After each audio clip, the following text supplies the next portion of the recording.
नमस्कार दोस्तों, आपका स्वागत है मेरे चैनल में। आज मैं लेकर आई हूँ प्रेमचंद जी के द्वारा लिखित प्रसिद्ध कहानी बूढ़ी काकी। दोस्तों, अगर आपको मेरी मेहनत थोड़ा भी अच्छी लगे तो प्लीज लाइक करें, सब्सक्राइब करें और कमेंट में बताएं कि अगली कहानी आप कौन सी सुनना चाहोगे। चलिए सुनते हैं बूढ़ी काकी। बुढ़ापा बहुधा बचपन का पुनरागमन हुआ करता है। बूढ़ी काकी में जिह्वा स्वाद के सिवा और कोई चेष्टा शेष न थी और न अपने कष्टों की ओर आकर्षित करने का रोने के अतिरिक्त कोई दूसरा सहारा ही। समस्त इंद्रियां, नेत्र, हाथ और पैर जवाब दे चुके थे। पृथ्वी पर पड़ी रहती और घर वाले कोई बात उनकी इच्छा के प्रतिकूल करते, भोजन का समय टल जाता या उसका परिमाण पूर्ण न होता, अथवा बाजार से कोई वस्तु आती और न मिलती तो रोने लगती थी। उनका रोना सिसकना साधारण रोना न था। वे गला फाड़ फाड़ कर रोती थीं। उनके पतिदेव को स्वर्ग सिधारे कालांतर हो चुका था। बेटे तरुण हो होकर चल बसे थे। अब एक भतीजे के सिवाय और कोई न था। भतीजे ने सारी संपत्ति लिखाते समय खूब लंबे चौड़े वादे किए, किंतु वे सब वादे केवल कुली डिपो के दलालों के दिखावे हुए सब्जबाग थे। यद्यपि उस संपत्ति की वार्षिक आय 150 रुपए से कम न थी, तथापि बूढ़ी काकी को पेट भर भोजन भी कठिनाइयों से मिलता था। इसमें उनके भतीजे पंडित बुद्धिराम का अपराध था अथवा उनकी अर्धांगिनी श्रीमती रूपा का, इसका निर्णय करना सहज नहीं। बुद्धिराम स्वभाव के सज्जन थे, किंतु उसी समय तक जब तक उनके कोष पर कोई आंच न आए। रूपा स्वभाव से तीव्र थी सही, पर ईश्वर से डरती थी। अतएव बूढ़ी काकी को उसकी तीव्रता उतनी न खलती थी जितनी बुद्धिराम की भलमन साहत। बुद्धिराम को कभी कभी अपने अत्याचार का खेद होता था। विचारते कि इसी संपत्ति के कारण मैं इस समय भला मानुस बना बैठा हूँ। यदि मौखिक आश्वासन और सुखी सहानुभूति से स्थिति में सुधार हो सकता हो तो उन्हें कदाचित कोई आपत्ति न होती, परंतु विशेष व्यय का भय उनकी सुचेष्टा को दबाए रखता था। यहाँ तक कि यदि द्वार पर कोई भला आदमी बैठा होता और बूढ़ी काकी उस समय अपना राग अलापने लगती तो वह आग हो जाते और घर में आकर उन्हें जोर से डांटते। लड़कों को बूढ़ों से स्वाभाविक विद्वेष होता ही है, और फिर जब माता पिता का यह रंग देखते तो वे बूढ़ी काकी को और सताया करते। कोई चुटकी काट कर भागता, कोई उन पर पानी की कुल्ली कर देता। काकी चीख मार कर रोती, परंतु यह बात प्रसिद्ध थी कि वह केवल खाने के लिए रोती हैं। अतएव उनके संताप और आर्तनाद पर कोई ध्यान नहीं देता था। हाँ, काकी क्रोधातुर होकर बच्चों को गालियां देने लगती तो रूपा घटना स्थल पर आ पहुंचती। इस भय से काकी अपनी जिह्वा कृपाण का कदाचित ही प्रयोग करती थी। यद्यपि उपद्रव शांति का यह उपाय रोने से कहीं अधिक उपयुक्त था। संपूर्ण परिवार में यदि काकी से किसी को अनुराग था तो वह बुद्धिराम की छोटी लड़की लाडली थी। लाडली अपने दोनों भाइयों के भय से अपने हिस्से की मिठाई चबेना बूढ़ी काकी के पास बैठकर खाया करती थी। यही उसका रक्षागार था, और यद्यपि काकी की शरण उसकी लोलुपता के कारण बहुत महंगी पड़ती थी, तथापि भाइयों के अन्याय से कहीं सुलभ थी। इसी स्वार्थानुकूलता ने उन दोनों में सहानुभूति का आरोपण कर दिया था। रात का समय था। बुद्धिराम के द्वार पर शहनाई बज रही थी और गांव के बच्चों का झुंड विस्मयपूर्ण नेत्रों से गाने का रसास्वादन कर रहा था। चारपाइयों पर मेहमान विश्राम करते हुए नाइयों से मुक्कियां लगवा रहे थे। समीप ही खड़ा हुआ भाट विरुद्धावली सुना रहा था और कुछ भावाज्ञ मेहमानों की वाह वाह पर ऐसा खुश हो रहा था मानो इस वाह वाह का यथार्थ में वही अधिकारी है। दो एक अंग्रेजी पढ़े हुए नवयुवक इन व्यवहारों से उदासीन थे। वे इस गंवार मंडली में बोलना अथवा सम्मिलित होना अपनी प्रतिष्ठा के प्रतिकूल समझते थे। आज बुद्धिराम के बड़े लड़के मुखराम का तिलक आया है। यह उसी का उत्सव है। घर के भीतर स्त्रियां गा रही थीं और रूपा मेहमानों के लिए भोजन के प्रबंध में व्यस्त थी। भट्टियों पर कढ़ाव चढ़ रहे थे। एक में पूड़ियाँ कचौड़ियाँ निकल रही थी, दूसरे में अन्य पकवान बनते थे। एक बड़े हंडे में मसालेदार तरकारियां पक रही थी। घी और मसाले की छुदावर्धक सुगंधी चारों ओर फैली हुई थी। बूढ़ी काकी अपनी कोठरी में शोकमय विचार की भांति बैठी हुई थी। यह स्वाद मिश्रित सुगंधी उन्हें बेचैन कर रही थी। वे मन ही मन विचार कर रही थीं, संभवतः मुझे पूड़ियां न मिलेंगी। इतनी देर हो गई, कोई भोजन लेकर नहीं आया। मालूम होता है सब भोजन कर चुके हैं, मेरे लिए कुछ न बचा। यह सोचकर उन्हें रोना आया, परंतु अपशगुन के भय से वह रो न सकी। आहा, कैसी सुगंधी है, अब मुझे कौन पूछता है। जब रोटियों ही के लाले पड़े हैं, तब ऐसे भाग्य कहाँ कि भरपेट पूड़ियां मिले। यह विचार कर उन्हें रोना आया। कलेजे में हुक सी उठने लगी, परंतु रूपा के भय से उन्होंने फिर मौन धारण कर लिया। बूढ़ी काकी देर तक इन्हीं दुखदायक विचारों में डूबी रही। घी और मसालों की सुगंधी रह रहकर मन को आपे से बाहर किए देती थी। मुंह में पानी भर भर आता था। पूड़ियां का स्वाद स्मरण करके हृदय में गुदगुदी होने लगती थी। किसे पुकारूं, आज लाडली बेटी भी नहीं आई। दोनों छोकरे सदा दिक्किया करते हैं, आज उनका भी कहीं पता नहीं। कुछ मालूम तो होता ही है कि क्या बन रहा है। बूढ़ी काकी की कल्पना में पूड़ियों की तस्वीर नाचने लगी। खूब लाल लाल, फूली फूली, नरम नरम होंगी। रूपा ने भली भांति भोजन किया होगा। कचौड़ियों में अजवाइन और इलायची की महक आ रही होगी। एक पूड़ी मिलती तो जरा हाथ में लेकर देखती। क्यों न चलकर कड़ाह के सामने ही बैठूं। पूड़ियां छन छन कर तैयार होंगी, कड़ाह से गरम गरम निकाल कर थाली में रखी जाती होंगी। फूल हम घर में भी सूंघ सकते हैं, परंतु वाटिका में कुछ और बात होती है। इस प्रकार निर्णय करके बूढ़ी काकी उकड़ू बैठकर हाथों के बल सरकती हुई बड़ी कठिनाई में चौखट से उतरी और धीरे धीरे रेंगती हुई कढ़ाई के पास आ बैठी। यहाँ आने पर उन्हें उतना ही धैर्य हुआ जितना भूखे कुत्ते को खाने के सम्मुख बैठने में होता है। रूपा उस समय कार्यभार से उद्विग्न हो रही थी। कभी इस कोठे में जाती, कभी उस कोठे में, कभी कड़ाह के पास आती, कभी भंडार में जाती। किसी ने बाहर से आकर कहा, महाराजा ठंडाई मांग रहे हैं। ठंडाई देने लगी। इतने में फिर किसी ने आकर कहा, भाट आया है, उसे कुछ दे दो। भाट के लिए सीधा निकाल रही थी कि एक तीसरे आदमी ने आकर पूछा, अभी भोजन तैयार होने में कितना विलंब है, जरा ढोल मजीरा उतार दो। बेचारी अकेली स्त्री दौड़ती दौड़ती व्याकुल हो रही थी। झुंझलाती थी, कुढ़ती थी, परंतु क्रोध प्रकट करने का अवसर न पाती थी। भय होता कहीं पड़ोसनी यह न कहने लगे कि इतने में उबल पड़ी। प्यास से स्वयं कंठ सूख रहा था, गर्मी के मारे फूंकी जाती थी, परंतु इतना अवकाश भी नहीं था कि जरा पानी पी ले अथवा पंखा लेकर झले। यह भी खटका था कि जरा आंख हटी और चीजों की लूट मची। इस अवस्था में उसने बूढ़ी काकी को कड़ाह के पास बैठी देखा तो जल गई। क्रोध न रुक सका। इसका भी ध्यान न रहा कि पड़ोसने बैठी हुई हैं, मन में क्या कहेंगी, पुरुषों में लोग सुनेंगे तो क्या कहेंगे। जिस प्रकार मेंढक केंचुए पर झपटता है, उसी प्रकार वह बूढ़ी काकी पर झपटी और उन्हें दोनों हाथों से झटक कर बोली, ऐसे पेट में आग लगे, पेट है या भाड़। कोठरी में बैठते हुए क्या दम घुटता था।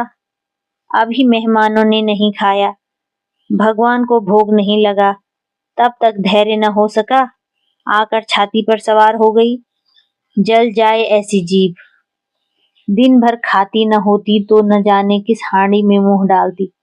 गांव देखेगा तो कहेगा कि बुढ़िया भरपेट खाने को नहीं पाती, तभी तो इस तरह मुंह बाए फिरती है। डायन न मरे न माचा छोड़े। नाम बेचने पर लगी है, नाक कटवा कर दम लेगी। इतना ठूंसती है, न जाने कहाँ भस्म हो जाता है। भला चाहती हो तो जाकर कोठरी में बैठो, जब घर के लोग खाने लगेंगे तब तुम्हें भी मिलेगा। तुम कोई देवी नहीं हो कि चाहे किसी के मुंह में पानी न जाए, परंतु तुम्हारी पूजा पहले ही हो जाए। बूढ़ी काकी ने सिर उठाया, न रोई न बोली, चुपचाप रेंगती हुई अपनी कोठरी में चली गई। आवाज ऐसी कठोर थी कि हृदय और मस्तिष्क की संपूर्ण शक्तियां, संपूर्ण विचार और संपूर्ण भार उसी ओर आकर्षित हो गए थे। नदी में जब करार का कोई बृहद खंड कट कर गिरता है, तो आसपास का जल समूह चारों ओर उसी स्थान को पूरा करने के लिए दौड़ता है। भोजन तैयार हो गया है। आंगन में पत्तलें पड़ गई, मेहमान खाने लगे। स्त्रियों ने जेवनार गीत गाना आरंभ कर दिया। मेहमानों के नाई और सेवक गण भी उसी मंडली के साथ किंतु कुछ हटकर भोजन करने बैठे थे। परंतु सभ्यतानुसार जब तक सब के सब खा न चुके, कोई उठ नहीं सकता था। दो एक मेहमान जो कुछ पढ़े लिखे थे, सेवकों के दीर्घहार पर झुंझला रहे थे। वे इस बंधन को व्यर्थ और बेसिर पैर की बात समझते थे। बूढ़ी काकी अपनी कोठरी में जाकर पश्चाताप कर रही थी कि मैं कहां से कहां गई। उन्हें रूपा पर क्रोध नहीं था, अपनी जल्दबाजी पर दुख था। सच ही तो है, जब तक मेहमान लोग भोजन कर न चुकेंगे, घर वाले कैसे खाएंगे। मुझसे इतनी देर भी न रहा गया, सबके सामने पानी उतर गया। अब जब तक कोई बुलाने न आएगा न जाऊंगी। मन ही मन इस प्रकार का विचार कर वह बुलावे की प्रतीक्षा करने लगी, परंतु घी की रुचिकर सुवास बड़ी धैर्य परीक्षक प्रतीत हो रही थी। उन्हें एक एक पल एक एक युग के समान मालूम होता था। अब पत्तल बिछ गई होगी, अब मेहमान आ गए होंगे, लोग हाथ पैर धो रहे हैं, नाई पानी दे रहा है, मालूम होता है लोग खाने बैठ गए, जेवनार गाया जा रहा है। यह विचार कर वह मन को बहलाने के लिए लेट गई। धीरे धीरे एक गीत गुनगुनाने लगी। उन्हें मालूम हुआ कि मुझे गाते देर हो गई। क्या इतनी देर तक लोग भोजन कर ही रहे होंगे?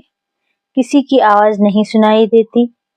अवश्य ही लोग खा पी कर चले गए, मुझे कोई बुलाने नहीं आया। रूपा चिढ़ गई है, क्या जाने न बुलाए, सोचती हो कि आप ही आएंगी। वह कोई मेहमान तो नहीं जो उन्हें बुलाऊं। बूढ़ी काकी चलने के लिए तैयार हुई। यह विश्वास कि एक मिनट में पूरियां और मसालेदार तरकारियां सामने आएंगी, उनकी स्वादेंद्रियों को गुदगुदाने लगा।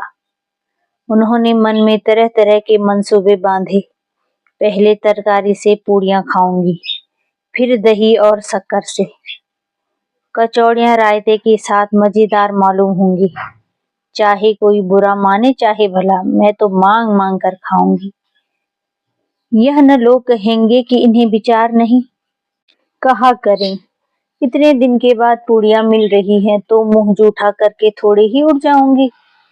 वह उकड़ू बैठकर हाथों के बल सरकती हुई आंगन में आई, परंतु हाय दुर्भाग्य, अभिलाषा ने अपने पुराने स्वभाव के अनुसार समय की मिथ्या कल्पना की थी। मेहमान मंडली अभी बैठी हुई थी। कोई खाकर उंगलियां चाटता था, कोई तिरछे नेत्रों से देखता था कि और लोग अभी खा रहे हैं या नहीं। कोई इस चिंता में था कि पत्तल पर पूड़ियां छूट जाती हैं, किसी तरह इन्हें भीतर रख लेता।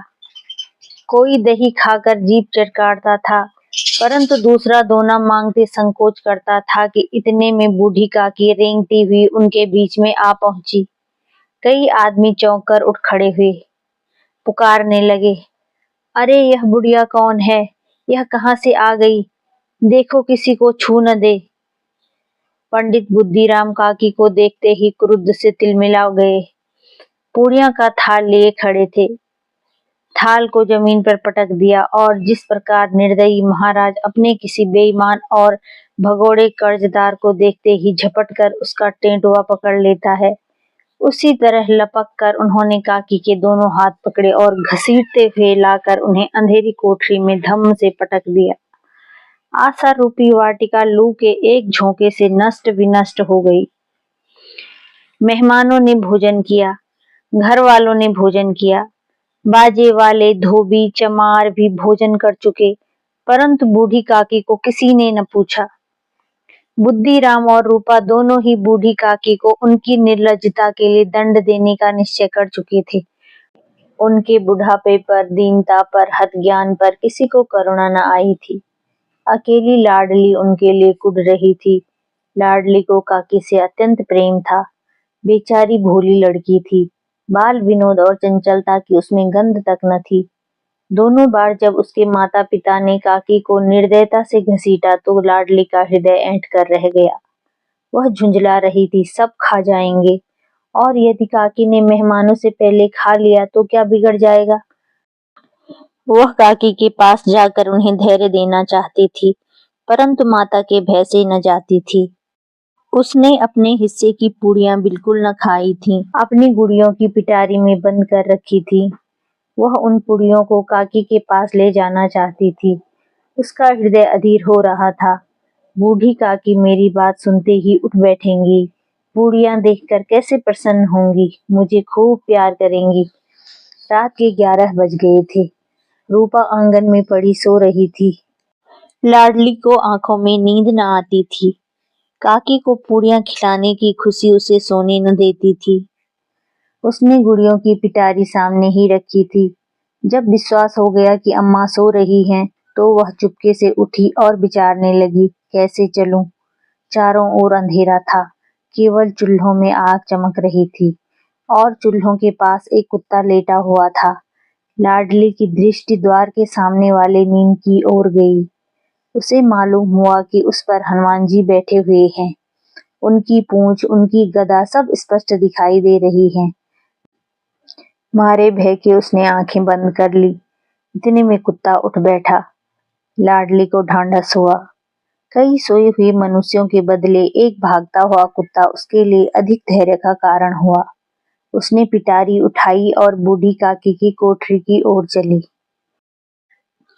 बूढ़ी काकी को केवल इतना स्मरण था कि किसी ने मेरे हाथ पकड़कर घसीटे। फिर ऐसा मालूम हुआ कि जैसे कोई पहाड़ पर उड़ाए लिए जाता है। उनके पैर बार बार पत्थरों से टकराए। तब किसी ने उन्हें पहाड़ पर से पटका, वे मूर्छित हो गईं। जब वे सचेत हुईं तो किसी की जरा भी आहट न मिलती थी। समझी कि सब लोग खा पीकर सो गए और उनके साथ मेरी तकदीर भी सो गई। रात कैसे कटेगी? राम, क्या खाऊं? पेट में अग्नि धधक रही है। हाँ, किसी ने मेरी सुधि न ली। क्या मेरा पेट काटने से धन जुट जाएगा? इन लोगों को इतनी भी दया नहीं आती कि रोटियां ही खाती हूँ कि कुछ और। इस पर यह हाल, मैं अंधी अपाहिज ठहरी, न कुछ सुनूं न बूझूं। यदि आंगन में चली गई तो क्या बुद्धिराम से इतना कहते न बनता था कि काकी अभी लोग खा रहे हैं, फिर आना, मुझे घसीटा, पटका। उन्हीं पूड़ियों के लिए रूपा ने सबके सामने गालियां दी। उन्हीं पूड़ियों के लिए इतनी दुर्गति करने पर भी उनका पत्थर सा कलेजा न पसीजा। सबको खिलाया, मेरी बात तक न पूछी। जब तक ही न दी, तब अब क्या देंगे? यह विचार कर काकी निराश में संतोष के साथ लेट गई। गिलाने से गला भर भर आया था, परंतु मेहमानों के भय से रोती न थी। सहसा उनके कानों में आवाज आई, काकी उठो, मैं पूड़ियां लाई हूँ। काकी ने लाडली की बोली पहचानी। चटपट उठ बैठी।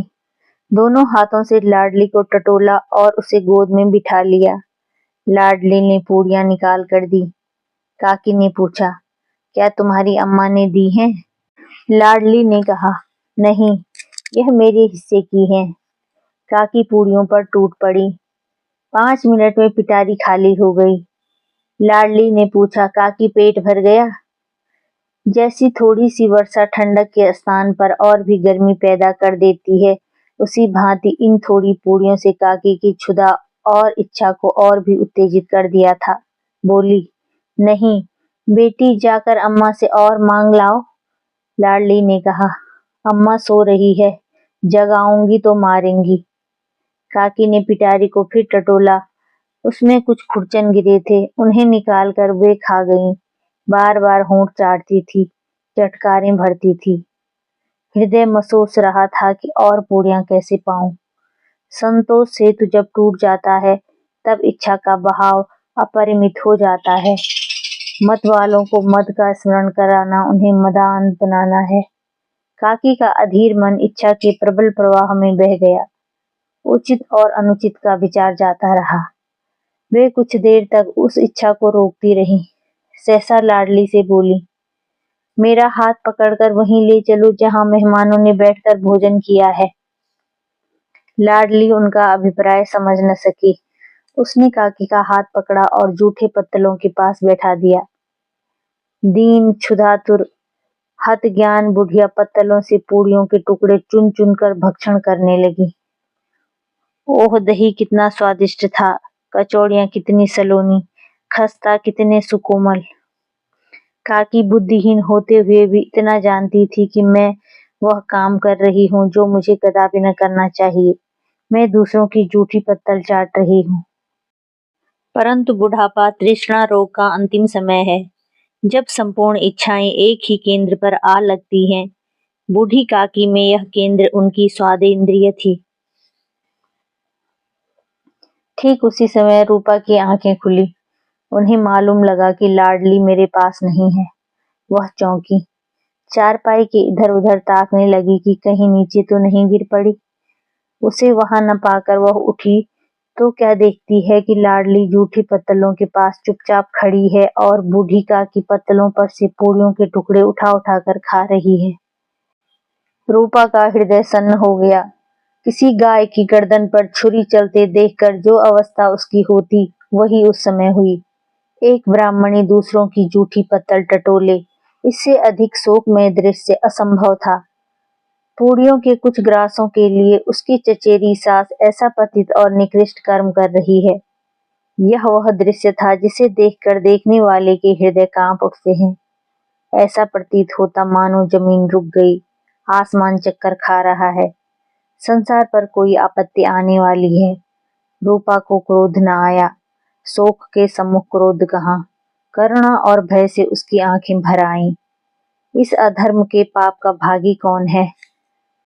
उसने सच्चे हृदय से गगन मंडल की ओर हाथ उठाकर कहा, परमात्मा मेरे बच्चों पर दया करो, इस अधर्म का दंड मुझे मत दो, नहीं तो मेरा सत्यानाश हो जाएगा।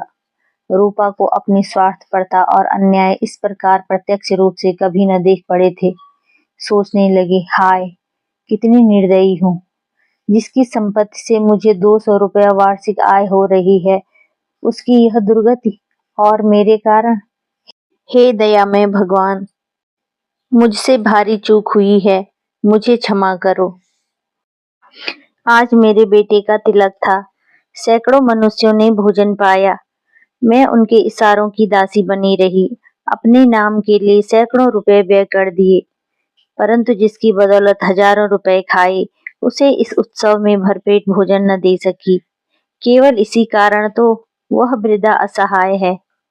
रूपा ने दिया जलाया, अपने भंडार का द्वार खोला और एक थाली में संपूर्ण सामग्रियां सजाकर लिए हुए बूढ़ी काकी की ओर चली। आधी रात जा चुकी थी। आकाश पर तारों की थाल सजे हुए थे और उन पर बैठे हुए देवगण स्वर्गीय पदार्थ सजा रहे थे, परंतु उनमें किसी को वह परमानंद प्राप्त न हो सकता था जो बूढ़ी काकी को अपने सम्मुख थाल देखकर प्राप्त हुआ। रूपा ने कंठावरुद्ध स्वर में कहा, काकी उठो, भोजन कर लो। मुझसे आज बड़ी भूल हुई है, उसका बुरा न मानना। परमात्मा से प्रार्थना कर दो कि वह मेरा अपराध क्षमा कर दें।